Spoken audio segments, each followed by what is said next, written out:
B6 hexadecimal সংখ্যাটির দশমিক মান সহজে কীভাবে নির্ণয় করা যায় লক্ষ্য করি। তো প্রথমে বি এর মান হচ্ছে 11, তাই আমরা এখানে এই বি সমান 11 কথাটা লিখে রাখতে পারি। এখানে বি সমান 11 লিখে রাখলে সুবিধা হয়। এরপরে কি করব, সমান দিব, বিকে 16 দ্বারা গুণ করতে হবে, কিন্তু আমরা বি এর পরিবর্তে 11 লিখতে পারি, কারণ বি এর মান 11।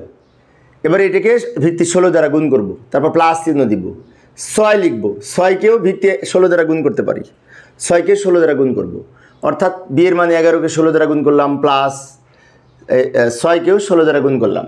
এবার পাওয়ার লিখব, এই 16 এই 16, এই 16-র উপরে পাওয়ার হিসেবে লিখব 0, এখানে 1। এবার আমরা সরল করব, 16কে পাওয়ার 1 করে 16 হয়, তাকে 11 দিয়ে গুণ করলে 176 হয়, যোগ 16কে পাওয়ার 0 করে 1 হয়, তাকে 6 দিয়ে গুণ করলে 6 6। এবার আমরা যোগ করব, 176 আর 6 যোগ করে 182। এখন এই 182 সংখ্যাটি কিন্তু দশমিক সংখ্যা।